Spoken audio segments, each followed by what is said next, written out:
Okay, so you've trained them. You've supported them. You've even invested in them.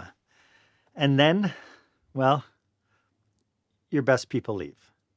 Meanwhile, the ones that you are quietly hoping would figure it out at some point, they're still sitting in the same chair doing the same thing 5 years later.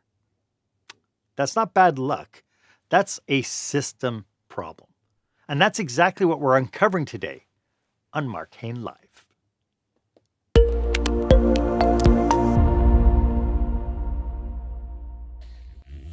Welcome to this episode. This is where small business owners and entrepreneurs pick up some core skill sets to help them create the jaw-dropping, show-stopping experience that their customers and their employees deserve. I am your host, customer and employee experience strategist, Marc Haine, and I'm so glad that you are with us today because my guest today is none other than Melissa Jenner. And today we are going to be unpacking why leaders need to really stop managing careers and start activating human potential.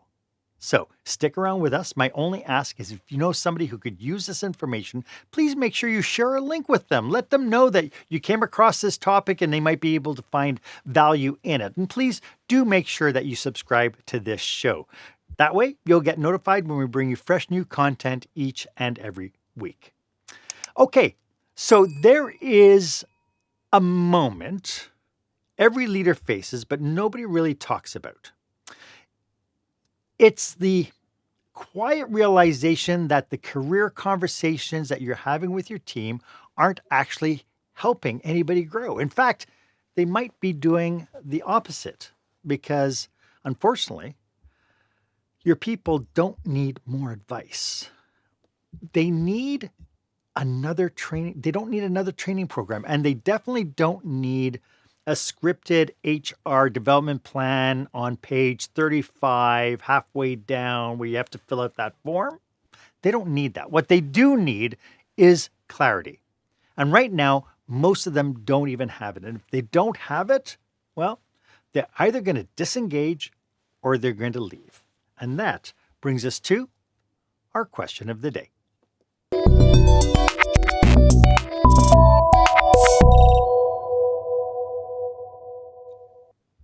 So if you asked your top performers to clearly explain their next step, the skills that they need, and how they're going to get there, could they do it? Or would they just give you a confident answer that quietly falls apart the minute you start asking them questions? I'd love to understand what your experience is. Why don't you go ahead and share this episode on your favorite social media platform, hashtag it experienced leadership, and put your comments down. And that way you can be part of this conversation. As I mentioned, my guest today has lived this problem at the highest levels of business and decided to do something about it. Melissa Jenner is the founder of Actvo, the world's first AI-enabled career navigation system designed to help individuals and teams take control of their growth in a rapidly changing workforce. Before launching her companies, Melissa held senior leadership roles with global giants like Microsoft, Barclays, Saatchi & Saatchi, and Cantor Fitzgerald, spanning finance, tech, and creative industries across 3 continents. She was also a member of the Barclays Wealth Management Global 100 leadership team by the age of 38, so she's pretty brilliant. She's trained in leadership at Columbia University, design thinking at Stanford, and is one of the early pioneers of applying Design Your Life, those principles within career development. She's also the author of Emotional Leadership, and her work sits at the intersection of maybe performance, identity, and the future of work in a little thing called AI. In short, she spent decades solving problems most organizations don't even realize they have. And that's why she's on the show today. Melissa, welcome to the show. It's nice to have you. Nice to be here. Thanks for the great introduction, Marc. Appreciate it. So can we dig a little bit deeper into let's talk a little bit about your business and how it serves your clients and who your clients are. Are they, the top 1% of all the businesses? Are they entrepreneurial businesses? What does it look like? Yeah, good. So no, I designed this business for companies who really want a new way of thinking about how to develop their people. The past has proven to get us into a lot of trouble. So for about the last 30 years, leaders, traditionally boomers or Gen Xers, have been obsessed with this idea of engagement, surveying it and trying to keep people engaged and trying to keep them to stay with their culture. And it hasn't worked. And we've actually got the lowest rates of engagement now than we've had in the last 25 years. So we've been spending money on things that haven't been working. And so I kind of looked at that, and then I spent a lot of time talking to employees in my past business model. And what I realized was actually people don't want to be engaged. They want to have their talent activated. It's quite a different mindset of thinking about how for leaders to think about how they're going to help people, and quite a rewarding thing for employees to recognize, right? One of the I used to work a lot in the stock market, and when you buy something as a financial product, a stock or a bond or something, you think that's the most important moment in your investment journey, but actually it's the selling is where the value happens. And so Right. people get value when they leave and move. And I think that that's a natural cadence of life, is learning, growth, and change. And unfortunately, the organization doesn't like that. And so it tries to kind of keep us. It tries to keep us in lanes, and it tries to keep us with them. And that's where we'll get this friction. And so I've designed a business and a product to help companies who see that, help companies. They tend to be more mid-sized. They tend to be smaller companies. They tend to be companies who want an innovative way of thinking about developing their people. They don't want to follow, the track that perhaps they've seen not work in prior companies that they've worked in. So yeah, it tends to be younger leadership teams, more innovative. Yeah, those are the sorts of businesses that I really enjoy working with. Well, it's interesting because, as you were talking about this idea of career growth, and leaders kind of being at the front runner and helping their employees drive that. Just before we went live, I was saying that, I've come across a lot of different businesses, and this is not even on their radar. It seems like there are some organizations that, here's your box, you sit nicely in between it, and don't worry about the edges, just stay there. And so this idea of actually businesses initiating and pushing forward career growth is really a step in the right direction. Yeah, we've got a conflict because companies' number one goal is to be sustainable, right? Hmm. So to be sustainable, they like to create patterns, and they like to create stability. And the number one goal for human beings is to grow and learn. Yeah. And so we often come into conflict with each other because a business figures out something's working and they want to keep it that way, and they only want to change the things that aren't working. But often the people that got the things to be working are some of the most talented people. And they're the ones with the fastest learning curve. And so they want to change. Now, there's only so many roles at the top of the company. And so we need to start thinking differently about how we progress people. And my challenge to any leaders on the call is that there will probably be at least 30 to 40% of the people in your team who are all ready to change. And that change particularly comes in humans after about 2 or 3 years. And here's the rub: they're the most valuable people to you because they've got corporate memory, they've learned the system, but they are really ready for something new. And so if you try to hold on to them, if you haven't got anything for them to move into, if you try to hold on to them, you're actually doing your company and them a disservice. And so it won't end well. You're better to have much more honest conversations and get into that flow of life inside companies, right? We don't Hmm. all live and stay in the same house our whole life. We're not going to do the same thing with companies. We're going to move. We're not trees. We like to move. Yeah. And so, yeah.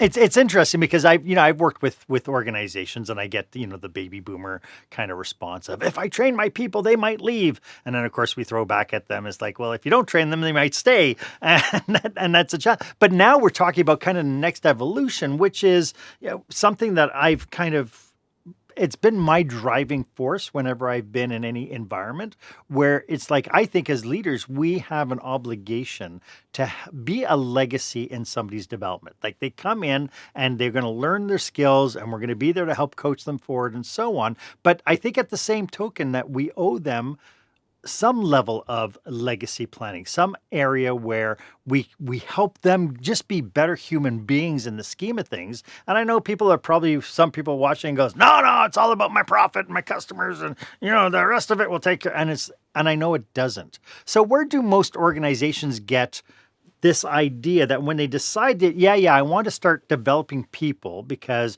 we don't know what the future is going to look like. There might not be a role today, but maybe 5 years from now, there will be. Maybe 5 years from now, you're going to be kind of working and scaling your business where you might have more opportunities that you don't know in present day. So when we think about this idea of career development, what are organizations getting completely wrong? Yeah, I mean, I've sat in many boardrooms where we've made decisions about people's futures on their behalf, with zero dialogue, zero conversation, and then we've announced it to people. This is the direction that your career is going to go. You're going to be moving in 2 years into this team. We see a future for you as a leader in this. And what's missing is dialogue. What's missing is listening and learning to understand, right? And what we're not doing is we're not sitting down with people and trying to understand what they want. And a lot of managing directors or leaders will say, well, why do I care? You need to care about that, because otherwise your employees are faking. They're doing what they think you want them to do, but they're actually already leaving. So it's about alignment. You have to get alignment on purpose. You have to get alignment on values. You have to get alignment on ambition. And you have to get alignment on what really people are going to work to do. What's their why? Now, that sounds, to a leader, if you're listening to this, you're like, wow, that just sounds like a whole lot of hard work. And you're right, it is. And that's why it needed a really simple system, which is what we designed. Because I've lived in both shoes. I've been a leader, I've run global teams. I've navigated people into the jobs I've wanted them to do, watched them lose productivity and leave, and gone, but I was so good to them. I don't know why they didn't stay. But I've also been on the receiving end of being told, your job's changing. This is your new job. Aren't you lucky? Take a $10,000 pay rise. And neither of those moves resulted in any kind of productivity gain, Mm-hmm. innovation. In fact, what they did is they eroded the most important relationship we have in our lives. We spend most of our time at work, and our relationship with our manager and our organization, it's very visceral. It has emotion involved in it.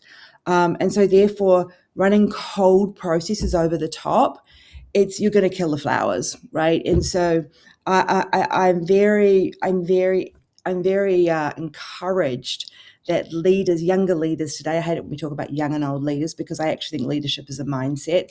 But Mm-hmm. definitely, if you've got less years on the clock, I think you have more hope. You have more hope for change. And I do think young leaders actually want their businesses to be places where people want to be. They don't want to hold on to people. I mean, when I was young in leadership, we talked about cost centers and people as assets, and my people and my assets. And it was really language that I found very dishumanized, very unhuman. And we're trying to hardwire people, and that's not how people are. People are emotions. They've got passions. They change. They grow, and we have to accept that, and we have to watch for it, and we have to lean into it. Yeah, it's interesting because, to your point, I've always been, since I entered the workforce and became a leader and started seeing that our labor was an expense, and everything is about moderating the expense. And from that point on, I've always kind of wondered, how can we change that verbiage? How can we change the way we look at people, and instead of just being this expense note on our P&Ls, that there's actually an asset base to it. There's actually an investment criteria that you can measure return on investment. What's interesting in your notes, Melissa, was I noticed that you wrote down that some of your research shows that 70% of the people who are working right now can't articulate their skills. How is that possible? Yeah, this is an interesting one. We ran a study in the US. We had over 600 people participate in it. And you're right, the number one headline was that 70% of people find it very hard to articulate what they're good at. And this plays out in the work that I've been doing with individuals over the last 8 years. They Yeah. can't articulate their skill, and they can't articulate the value that offers businesses. Because what happens is it's like the analogy would be, where we're kind of working in this bubble and we are doing skills are actually one part of what makes up our capability. So every day we go to work, and yes, we have skills, we have competency, we have our personality, and we have our values. And we have the environment that we're in. So we have all these ingredients, and they all combine to a capability set or a value proposition. And so we've had this obsession lately because of AI on skills and skills alone, and they are very important to know what your skills are. But what's much more important is what's the value contribution that you make in business. And in order to understand that, you have to unpack what you do every day and understand why you do a particular thing really well. What's your superpower? What's the magic ingredient? Now, it could be something very small that you speak and listen slowly. It could be that you're very able to combine a soft skill and a technical skill in a new way. I work with somebody who is very, very good at strategy, and I don't know if you've worked with many strategy leaders, and what they tend to do is they tend to talk in very big language, and they tend to talk a lot, and they tend to complicate things. And this particular person is the best strategy person I've ever worked with because he keeps it extremely simple.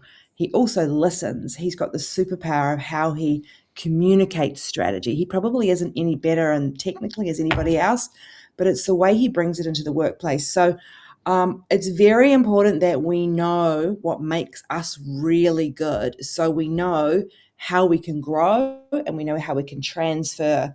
Now, very few organizations are interested in that with people. They've made assumptions about you. Yeah. They've looked at your CV, they looked at the HR system. They've said, oh, Melissa's come from this background. We think she'll be really good at that. Melissa's actually going on in a completely different direction. So if we don't have this dialogue, if we're not open to listening and getting that alignment, we're actually putting square pegs in round holes. It's really interesting, as you said, that I was flashing back to some of my experiences. I've done presentations to leaders, and one of the questions I'll ask is, how many of you have people who are in positions that are far more capable than their job description allows? And almost every single hand goes up, which is like, to me, that's heart-wrenching. To know that people are more capable of the work that they're doing, they're more capable of other things than what the job description is allowing. And I remember promoting a banquet server. I wanted her to become banquet supervisor. She had so many qualities that I needed in a banquet supervisor to be able to work with clients. And the owners looked at me and they said, "What? And you're promoting a server into your banquet manager?" It was like they couldn't see past her job description. And so how does one look at this, and how does one start to evaluate whether or not people have these skills? Well, there's processes that you can run, and we've designed one. But I think what I would encourage leaders to realize is that there's generally two types of people in your workforce. There's those that think they're a specialist, and there's those that are actually generalists. And let's just talk about this a little bit for a minute, because I've worked with both, and both can get unstuck, right? So specialists train, like a lawyer or a doctor or an accountant or whatever it is, they train to do one thing. And very often, and more now with AI in the workforce, they are the ones that are getting the most unstuck. Because specialists, people who are trained to do one thing extremely well, are going to be the first to be disrupted by AI. So those people will soon, if not now, need to start becoming a generalist. And there's a ideology that was started a long time ago back in Stanford, and McKinsey's now picked it up, called being a T-shaped person, which is, it doesn't mean you have to give up being a specialist. Say you're very, very good at graphic design, or you're very good at engineering. But what it means is those things are very likely to be impacted by AI. So now you have to learn things at the top of the T of your competency and your capability, which are more generalist. So we're talking about things like communication. We're talking about things like the ability to network and scan ideas and problem solve. And we've all heard this before, right? And I think some people get very afraid by it. They think, oh, does that mean I can't still do engineering or be an accountant or be a marketing manager? Yes, you can. It's just that in the future, a lot of those processes that you would do will be automated. And so think about your workforce, think about who your specialists are, and help them learn some new generalist skills. Now, With your generalists, they're the ones that are actually very active. They're constantly learning. They love picking up new skills all the time. They're the ones that like to move a lot. So you've got two sort of different challenges going on in your workforce. You want these people to stay, and you want them to sort of tap into with the intention and the direction that the organization's going. And you've got these specialists who you want to grow, and you want them to kind of learn new skills. But the third thing I would say is every single human being is creative. Every single human being. It's just how we express our creativity. So your banquet server, she has something that she's uniquely really good at, and this current box she's been put in doesn't allow her to demonstrate that to her organization, because organizations like the Marriott or the Hyatt, they don't want banquet servers suddenly going outside of the rule box. But those are those magic moments as a customer when a banquet server says, let me get that for you, or can I help you with that, like with a chair, and they're not trained to do that. And those are those human moments when people bring their creativity into their specialist job. And so I'm really on this call want to encourage leaders and individuals sort of break down this kind of hardwired, thou shalt do things this way. Of course, if you're in a compliance environment like flying a plane, don't get too creative about chatting with the hostesses. But I think most people aren't, right? Most people can use their creativity right where they are and create these little moments. And I think with AI now, it's becoming a real opportunity for cultures to actually show their true character. And that's why I talk a lot about activating ambition. I'm not talking about everyone being a leader. I'm talking about people being able to activate who they truly are at work. And those magic moments are when we see companies really carve apart from the stock standard. Yeah. And so to that point, I think what I'd like to do, I'd love to talk a little bit about the leader's role in having into those activations. And we'll get to that right after this. When the spotlight shines on your business, are customers applauding or yawning? In other words, how is your business performing? Make your business a star with the new book, Lights, Camera, Action, Business Operational Excellence Through the Lens of Live Theater by Marc Haine. Marc uses his business and acting experience to help you see your business like a live show, so you can create a performance your customers will never forget. Buy Lights, Camera, Action today at your favorite online retailer or directly at marchaine.com. Welcome back. I am speaking with second-time founder and designer of Activo, Melissa Jenna. Melissa, why don't you tell us a little bit about your book?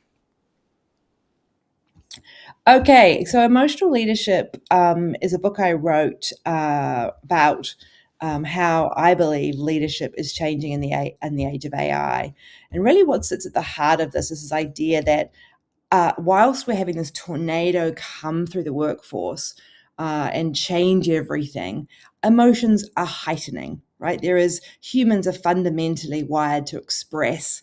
And I think right now, if you think about your environment, there's a lot of emotions happening. If you think about politics or the world, emotions are very heavy right now. And so leaders in the past, emotions were sort of left at the door of the conference room, or it was something that was to be managed.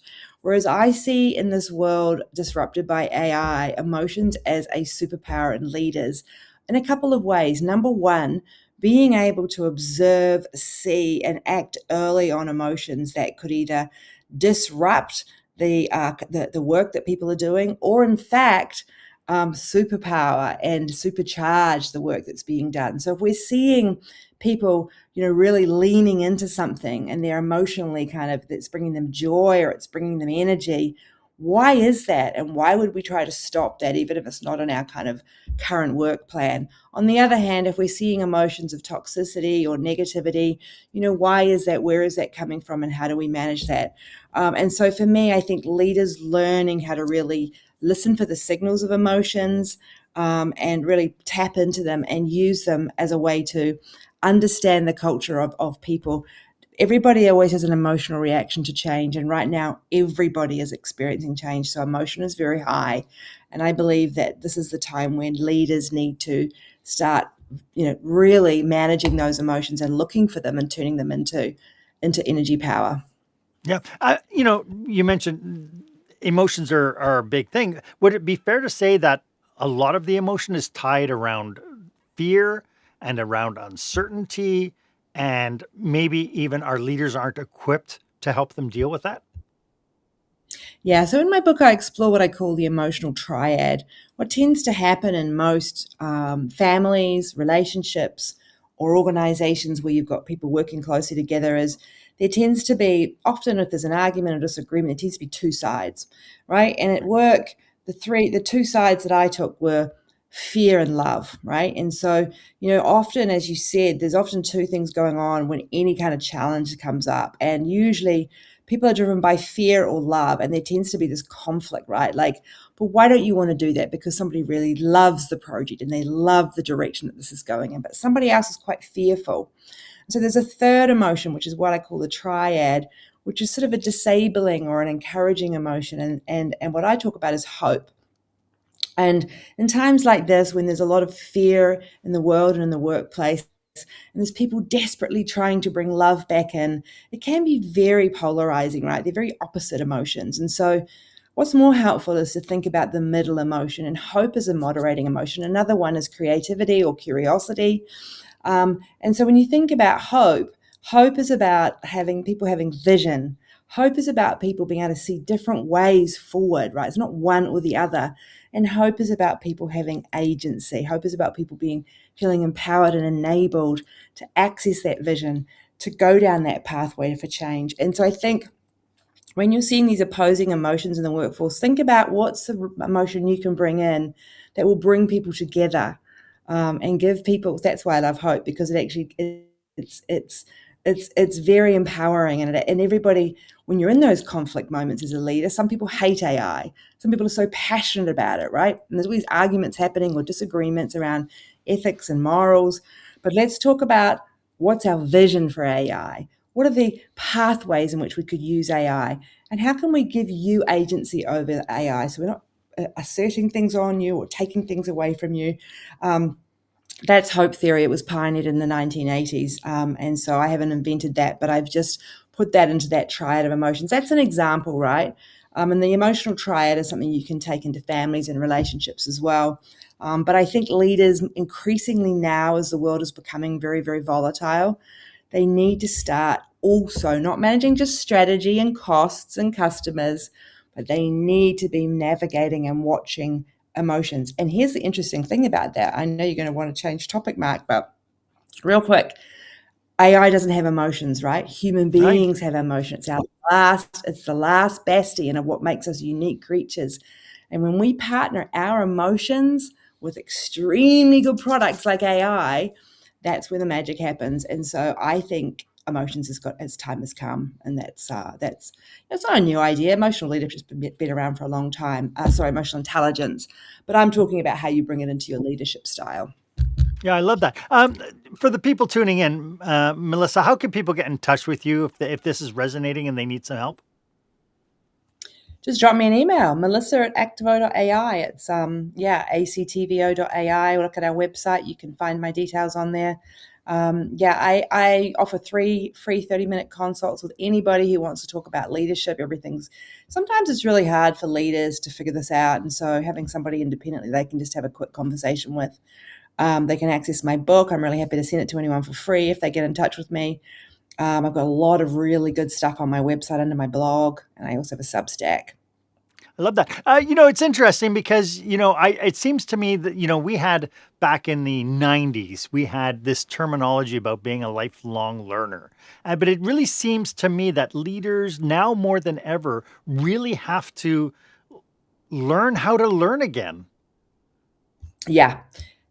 This is a really interesting one because we, especially older leaders in the workforce, we felt like we did all our heavy lifting on learning when we were young. Yeah. And we only learn on the job, right? But the reality is, and actually a lot of that learning on the job is pretty, if I'm honest, it's pretty sloppy. It's not really in any way monitored or kind of managed. It's just kind of, we're hacking through it, right? Right. But the reality is, everything's changing, right? Everything is changing right now. We've got 5 generations in the workforce. We've got AI. We've got globalization of products. I think if we all don't start learning how to learn again, we are going to be obsolete. Now, there's lots of data out there around this, like 30% of skills are going to be obsolete in the next 5 years. I don't yet know many people in my age bracket who have gone back and done any technical training, who are purposefully trying and experimenting to learn new skills on the job, who are reading, who are listening to podcasts. I think what we have to do is have to start opening our mind up and realizing that the world's changing. It's not going to go back to the way it was. So companies like to put learning into a box called learning and development, but they're quite different terms. Learning is the art of kind of taking in new knowledge. Development is about how do I take that knowledge and apply it. And so there's two steps to it, right? And I think the missing bit is how do you put those two together in the environment that you're in? And what that takes is experimentation, and it takes having a go at things, and it takes leaders and managers allowing people to try new things. I mean, I was trained in design thinking. We call it prototyping. We have to bring experimentation on the job back into the workforce. And so the product that I built, we teach people 3 types of learning: solo learning, social learning, and skill-based learning. And so we build learning pathways, and you can have all your learning social. You can do all your learning from just observing others, taking part in new projects, getting a mentor, talking to somebody who's an expert. I would suggest you mix it up and figure out what your best learning style is. Social learning is not the way that I enjoy learning. I'm much more of a solo or a skill-based learner. But I think, figure out what your learning style is, mix it up, try lots of things. But here's the real killer, Mark. Companies don't make time for this. I work with a lot of companies right now who the number one reason when we deploy our product into companies, it doesn't work, is because they don't make time for people to learn. And I find that fascinating. It's like, keep working. It's like there's a hurricane of change coming, but don't stop being on the tools. Carry on. No, we need to give 10% or 15% of people's time back to learning how to learn and learning what they need to know in order to be already ready for what's coming. Because once it arrives, it's too late. Then you're going to be affecting productivity if you're learning whilst change is here. We need to be learning now for the change that's coming in the next 5 years. I love that theory. And to your point, if businesses were to kind of invest in that time for their people, the one thing about learning is moving people from not knowing something to becoming aware of something. But then that awareness itself is kind of a little tsunami of kind of awarenesses, because, when you get into a learning module or a modem, you can look at something and go, wow, if this is true for this, is it true for this? And by creating a environment where people want to learn and can learn, you actually kind of support this whole idea of curiosity. And to your point before the break, you talked about this idea of, how do we initiate with and not have the fear that failure is going to cost us too much money? Well, we want failure. We want small failures, and we want fast failures. We want people to figure out what the wrong things are early, and environments that are not going to impact customers or, processes that create profit. So small experiments of learning are really important, because that way people don't assume they're right and launch the wrong thing. You need to get into a testing mindset.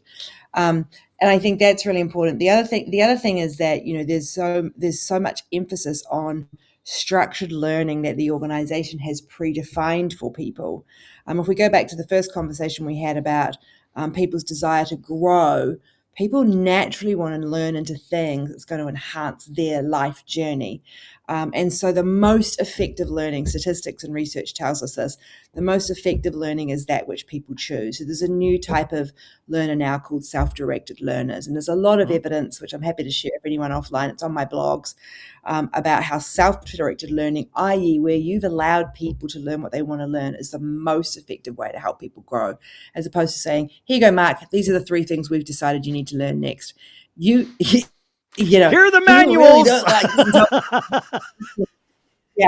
But it's really interesting, because I worked with a CEO recently who's looking at adopting our product, and he said to me, my worry is if I put this in and people learn new stuff, they're going to want more, and maybe they'll leave. And I said, yeah, then they're gonna want more and leave and go somewhere that's going to allow them to create more. And I said, if you don't allow people to learn with you, they're going to go somewhere else, because People are naturally wired to grow. People naturally want to keep learning. People are curious. Now, some people are curious slower. I think we're not all A types. No, we're not all fast learners, right? But we all, if you look at your children or your friends around you, it's a tiny, tiny minority that stop learning or never learn, right? Yeah. So people go at different paces as well, So, and sure, there's people that are going to learn super fast, and man, you want to keep up with them because they're gonna rocket ship through companies, right? But also recognize that some people just need a little bit of encouragement. But what everybody needs right now is to be able to have some time at work, because work is stressful and life is hard. They go home and they need time with their family, right? A lot of CEOs and senior leaders think, well, why can't they do this on their own time? It's like, I think we also need to recognize that when people go home, the world is very stressful, right? Schools are changing, there's a lot of cost cutting going on in home life. And so making a little bit of space for people to learn at work as opposed to expecting them to do it in their home life, I think you'll find people will stay a lot longer because they It, realize that you care. yeah, it really feels like we have to redefine kind of our role in our communities for our organizations. That it's not just come in, you're going to stand online, you're going to put widgets on thimbles or whatever, and you're just going to repeat that process nonstop until the bell whistles, and then you're going to go have lunch, and then you'll come back and do exactly the same thing, right? We're no longer in that frame of mind or frame of economy even for that. Even though there are some factory jobs out there that does require repetitive tasks, but more times than not, people like we don't want our business to stagnate. Why do we want our people to stagnate? Yeah, I think I mentioned this earlier, there's 5 generations in the workforce, and I work with Yeah. a lot of young people. I think we shouldn't be ageist in these conversations because there's old people that are also extremely, but young people come out of university and they're so excited about coming into the workforce because they see it as their opportunity to have some purpose in the world, make Yeah. some change, right? And make a difference and use their values and their creativity in a positive way. Then they arrive in a workforce where everything's predetermined and there's hard edges and there's linear pathways and there's training programs, and it's like that's not how they're wired, right? People are wired to be creative and positive and purpose driven, and Yeah. that's a good thing. We need that in the workforce, right? And so I guess I'm talking a little bit about unbundling how we manage people and treating people more as human beings who are growth organisms. And I always start by encouraging dialogue and listening to learn and being open to understand. And if people are not in alignment with you, the earlier they leave, the better, right? Help them find the company where they're going to get that alignment and find someone going to be aligned to you. Starts right from that beginning when someone starts. Make sure that journey, figure it out early when you're hiring people, when you bring them on board. The sooner you figure out if people are in the wrong lane and the sooner you help them move, the less impact on them, the less impact on the organization, and the less impact on their community, because they will just take home their troubles and talk about your company, and the pain spreads. So I think we just all have to look at our employees much more as emotional beings that are creative, will grow, and instead of trying to, like you say, lock them into like lanes, it's just not going to work anymore. It's broken. Yeah. When we come back, for the people who are tuning in who want to implement some changes, I want to talk a little bit about some cautionaries and pitfalls that they should be aware of. And we'll get to that right after this.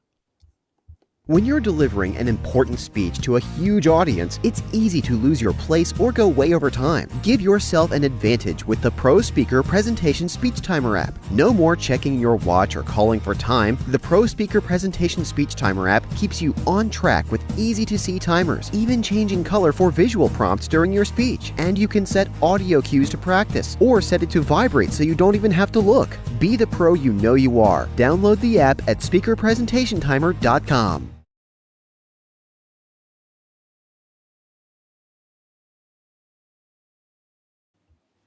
We are having an amazing discussion today, and I hope you're getting tons of value from our discussion. As we dive deep into the episode today, I wanted to take a moment to let you know that Melissa and I are not just voices behind the mic. We're here to help you take your leadership and your business to the next level.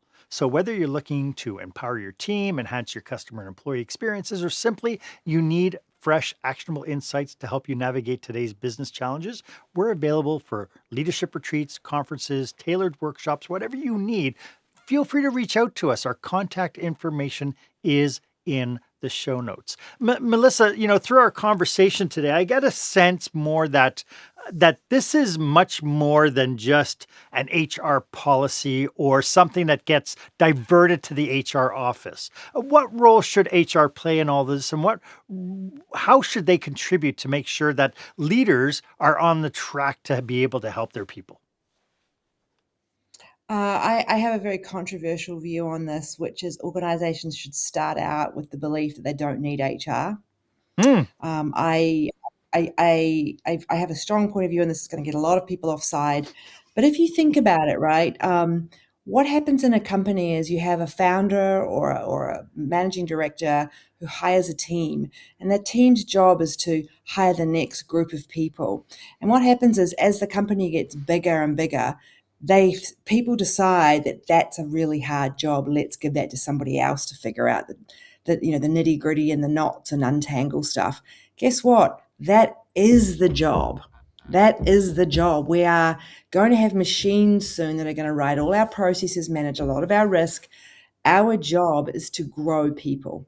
And when a founder or a person who invents a company or starts a company, what they really want is they want people in their own likeness. Now, the next layer down are not exactly like them. They're going to hire people a little bit in their likeness. So we're going to get more and more diversity, which is a good thing.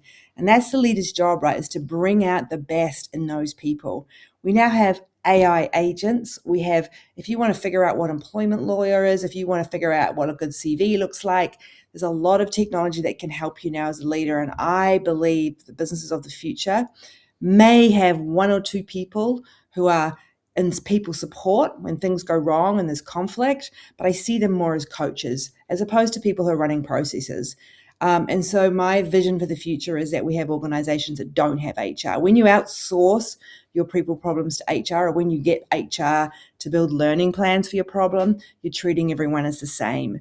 And the most powerful relationship inside the company is between the manager and their employee. That's the moment of magic. And we need to start treating people in a much more higher regard. And that's where you've heard me talk about this today. It's okay for it's okay for that person to leave. It's like being in a bad marriage, right? Don't try to hold on to your husband or your wife.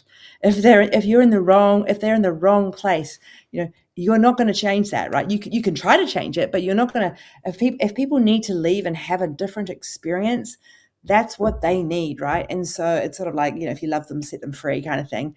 I believe the most powerful relationship is between the manager and their employee, and figuring it out together, having dialogue is possible. And I really want to encourage young people on this call not to think of HR as the people who are going to solve their people problem.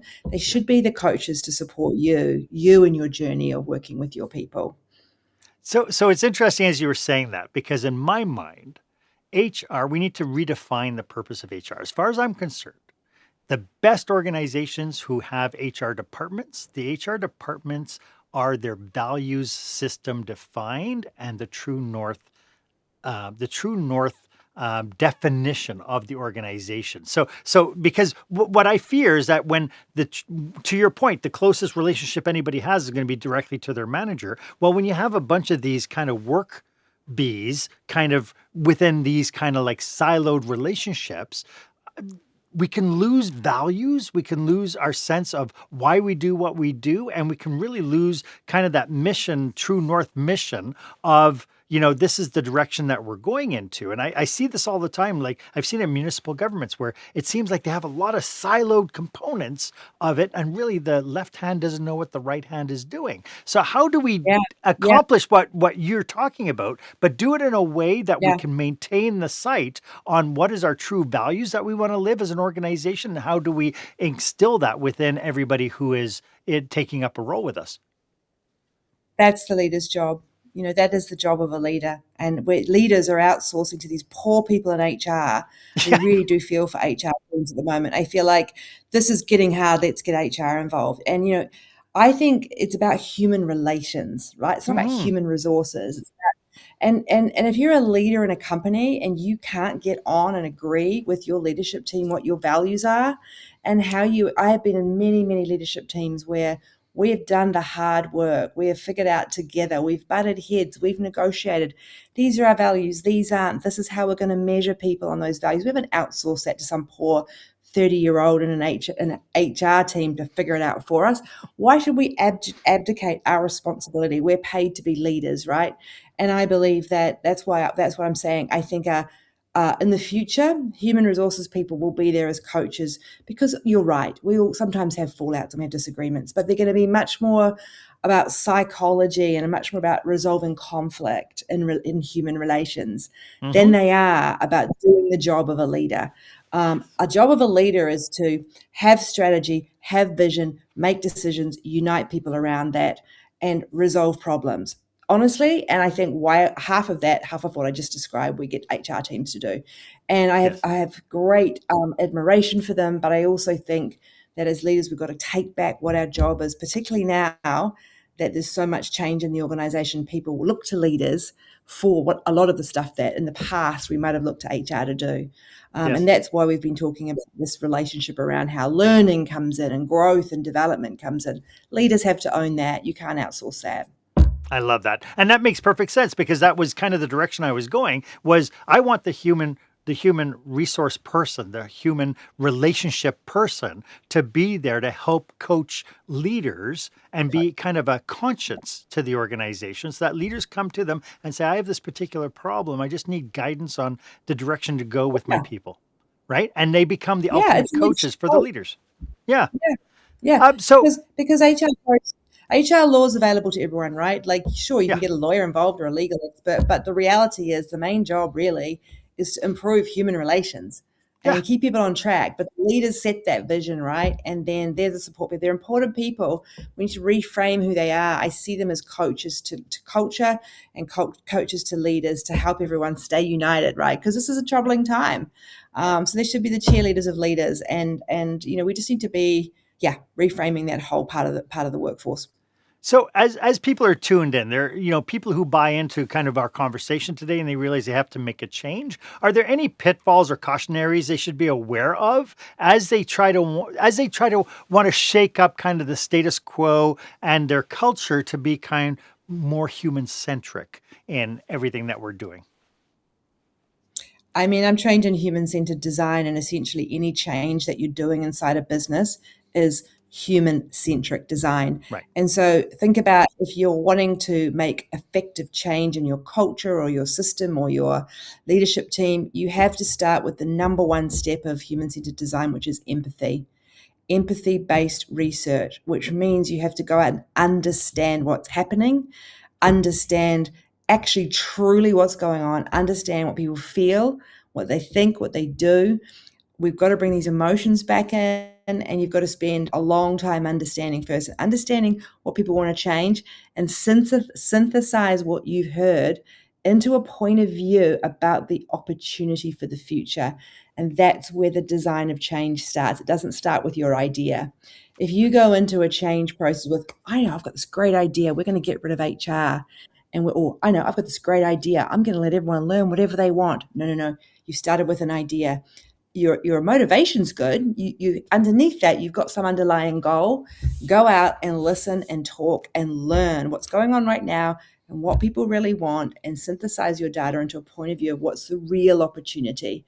Because very rarely when you're designing change, do you start with an idea, and that's the mistake most people make. Listen, ideas are one of the most competitive things in organizations. Everybody wants to have the best idea. But the best idea doesn't come from one person, it comes from a collective. And so designers know this, right? They don't impose their ideas on people. They listen, they socialize it, and they are very open to multiple ideas coming out. And we figure out together what's the right way to change. So human-centered design is a simple process. Listen, form a point of view, generate multiple ideas, pick one, test it.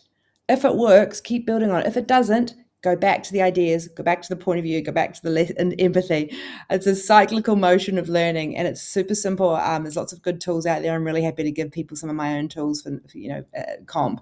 But I would say we're humans and we are designing change right now, all of us, and we have to begin with empathy.